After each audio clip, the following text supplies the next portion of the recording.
ആകാശവാണി നമസ്കാരം. പ്രത്യേക വാർത്താ ബുള്ളറ്റിൻ ആരംഭിക്കുന്നു. വായിക്കുന്നത് രഞ്ജിത്ത്.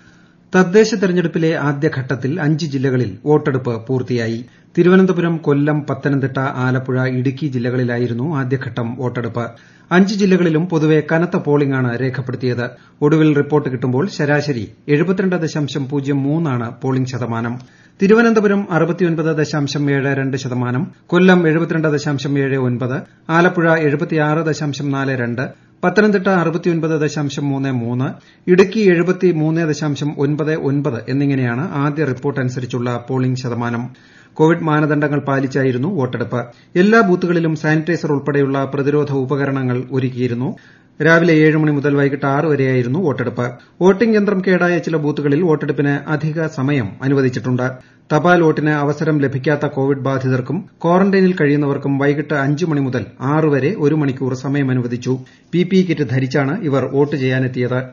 5 ജില്ലകളിലെ 395 തദ്ദേശ സ്ഥാപനങ്ങളിലായി 6911 വാർഡുകളിലേക്കാണ് ഇന്ന് വോട്ടെടുപ്പ് നടന്നത്. ആകെ 88,26,173 വോട്ടർമാർക്കാണ് സമ്മതിദാനാവകാശം ഉണ്ടായിരുന്നത്. 11,225 പോളിംഗ് ബൂത്തുകൾ സജ്ജീകരിച്ചിരുന്നു. തെരഞ്ഞെടുപ്പ് ജോലികൾക്കായി 56,122 ഉദ്യോഗസ്ഥരെയാണ് നിയോഗിച്ചത്.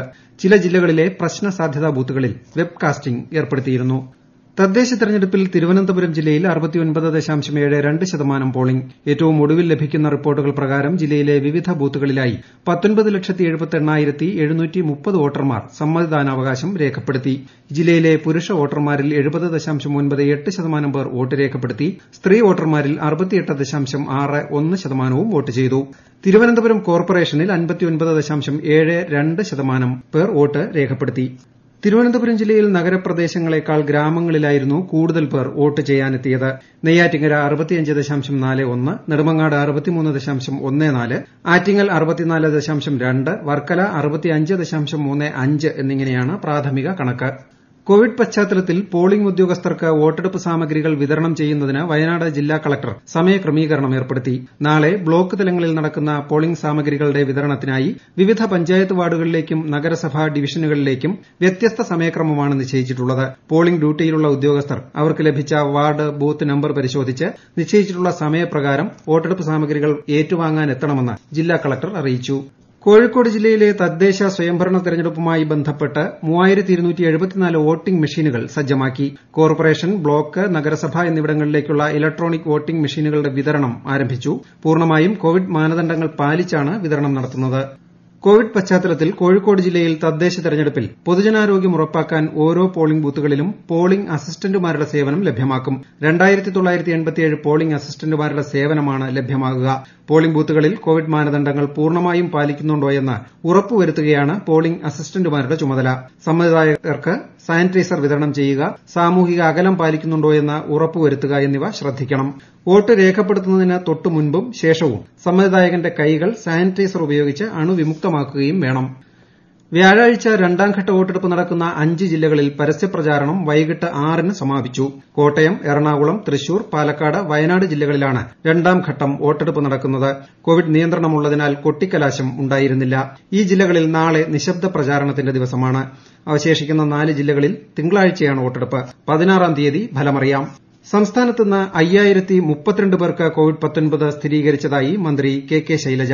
വിശദാംശങ്ങളുമായി ദേവിപ്രിയ. ഇന്ന് രോഗം സ്ഥിരീകരിച്ചതിൽ കോട്ടയം 695, മലപ്പുറം 694, തൃശൂർ 625, എറണാകുളം 528, കോഴിക്കോട് 451, പാലക്കാട് 328, കൊല്ലം 317, വയനാട് 284, തിരുവനന്തപുരം 272, ആലപ്പുഴ 241, പത്തനംതിട്ട 238, കണ്ണൂർ 207, കാസർഗോഡ് 79, ഇടുക്കി 73 എന്നിങ്ങനെയാണ് ജില്ല തിരിച്ചുള്ള കണക്ക്.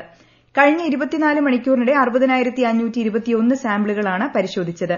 ടെസ്റ്റ് പോസിറ്റിവിറ്റി നിരക്ക് 8.31%. രോഗം സ്ഥിരീകരിച്ചവരിൽ 98 പേർ സംസ്ഥാനത്തിന് പുറത്തുനിന്നും വന്നവരാണ്. 4380 പേർക്ക് സമ്പർക്കത്തിലൂടെയാണ് രോഗം ബാധിച്ചത്. 517 പേരുടെ സമ്പർക്ക ഉറവിടം വ്യക്തമല്ല. ചികിത്സയിലായിരുന്ന 4735 പേരുടെ പരിശോധനാ ഫലം നെഗറ്റീവായി. പാലക്കാട് ജില്ലയിലെ Karimpuzha containment zone sub ward 14 ആണ് പുതിയ ഹോട്ട്സ്പോട്ട്. 8 പ്രദേശങ്ങളെ ഹോട്ട്സ്പോട്ടിൽ നിന്നും ഒഴിവാക്കിയിട്ടുണ്ട്. ഇതോടെ ആകെ 441 ഹോട്ട്സ്പോട്ടുകളാണ് ഉള്ളത്. News desk, Akashvani. കോഴിക്കോട് ജില്ലയിൽ ഇന്ന് 451 പേർക്ക് കോവിഡ് സ്ഥിരീകരിച്ചു. 28 പേരുടെ ഉറവിടം വ്യക്തമല്ല. സമ്പർക്കം വഴി 415 പേർക്കാണ് രോഗം ബാധിച്ചത്. 6436 പേരെ പരിശോധനയ്ക്ക് വിധേയരാക്കി. 3 ആരോഗ്യ പ്രവർത്തകർക്കും കോവിഡ് സ്ഥിരീകരിച്ചിട്ടുണ്ട്. ജില്ലയിലെ കോവിഡ് ആശുപത്രികൾ, FLTCകൾ എന്നിവിടങ്ങളിൽ ചികിത്സയിലായിരുന്ന 421 പേർ കൂടി രോഗമുക്തി നേടി. കോവിഡ് നിയന്ത്രണങ്ങൾ ലംഘിച്ചതിന് സംസ്ഥാനത്തൊട്ടാകെ ഇന്ന് 175 പേർക്കെതിരെ കേസെടുത്തു. ഇന്ന് അറസ്റ്റിലായ 137 പേര് ഉൾപ്പെടെ 14 വാഹനങ്ങളും പിടിച്ചെടുത്തു. മാസ്ക് ധരിക്കാത്ത 2422 സംഭവങ്ങളാണ് സംസ്ഥാനത്ത് ഇന്ന് റിപ്പോർട്ട് ചെയ്തത്. ക്വാറന്റൈൻ ലംഘിച്ചതിന് ഒരു കേസും രജിസ്റ്റർ ചെയ്തു. രാജ്യത്ത് കോവിഡ് മുക്തിനിരക്ക് 94.59%. ഇതുവരെ 91,79,000 പേർ രോഗമുക്തി നേടി. കഴിഞ്ഞ 24 മണിക്കൂറിനുള്ളിൽ 39,000-ലധികം പേരാണ് രോഗമുക്തി നേടിയത്. കഴിഞ്ഞ 24 മണിക്കൂറിനുള്ളിൽ 385 പേരാണ് രാജ്യത്ത് കോവിഡ് മൂലം മരിച്ചത്. ബ്രിട്ടനിൽ ഫൈസർ കോവിഡ്-19 വാക്സിൻ പൊതുജനങ്ങൾക്ക് നൽകി തുടങ്ങി. മാർഗരറ്റ് കീനാൻ എന്ന 90 വയസ്സുകാരിയാണ് ആദ്യമായി വാക്സിൻ സ്വീകരിച്ചത്. മധ്യ ഇംഗ്ലണ്ടിലെ കോവൻട്രിയിലുള്ള ആശുപത്രിയിൽ വെച്ചാണ് ഇന്ന് മാർഗരറ്റ് കോവിഡ് വാക്സിൻ സ്വീകരിച്ചത്. കോവിഡിനെതിരായ വാക്സിൻ പൊതുജനങ്ങൾക്ക് വിതരണം ചെയ്യുന്ന ആദ്യ പടിഞ്ഞാറൻ രാജ്യമാണ് ബ്രിട്ടൻ. കോവിഡ് സാഹചര്യത്തിൽ ഡിജിറ്റൽ സാങ്കേതികവിദ്യ അതിന്റെ മൂല്യം തെളിയിച്ചതായി കേന്ദ്രമന്ത്രി രവിശങ്കർ പ്രസാദ്. 2.5 ലക്ഷം ഗ്രാമപഞ്ചായത്തുകളിൽ അടുത്ത 1000 ദിവസങ്ങൾക്കുള്ളിൽ ഹൈസ്പീഡ് ബ്രോഡ്ബാൻഡും എല്ലാ വീടുകളിലും ഒപ്റ്റിക്കൽ ഫൈബർ കണക്ടിവിറ്റിയും ലഭ്യമാക്കുമെന്ന് അദ്ദേഹം അറിയിച്ചു. പുതിയ കർഷക നിയമത്തിനെതിരെ വിവിധ കർഷക സംഘടനകൾ പ്രഖ്യാപിച്ചിരുന്ന പ്രതിഷേധ സമരം ജനജീവിതത്തെ ബാധിച്ചില്ല.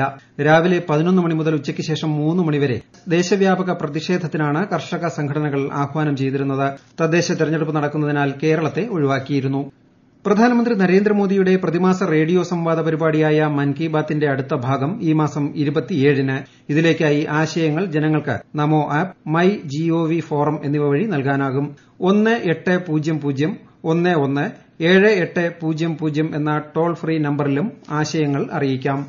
ദൈവികതയിലൂന്നിയ ജനാധിപത്യമാണ് ഇന്ത്യയുടെ പാരമ്പര്യമെന്നും ജനാധിപത്യത്തെ ദൈവികമായി കണ്ടതുകൊണ്ടാണ് ലോകത്തിലെ ജനാധിപത്യ രാജ്യങ്ങളിൽ ഇന്ത്യ ഒന്നാം സ്ഥാനത്ത് നിൽക്കുന്നതെന്നും ഗവർണർ ആരിഫ് മുഹമ്മദ് ഖാൻ.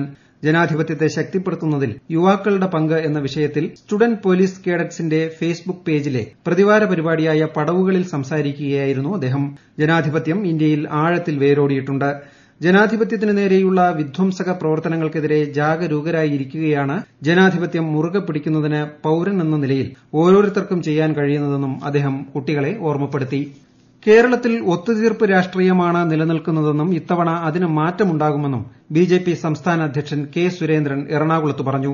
ഇന്ധനവില കൂടുന്നത് സാധാരണ സംഭവമാണെന്നും അത് സാധാരണക്കാരെ ബാധിക്കില്ലെന്നും ശ്രീ സുരേന്ദ്രൻ പറഞ്ഞു.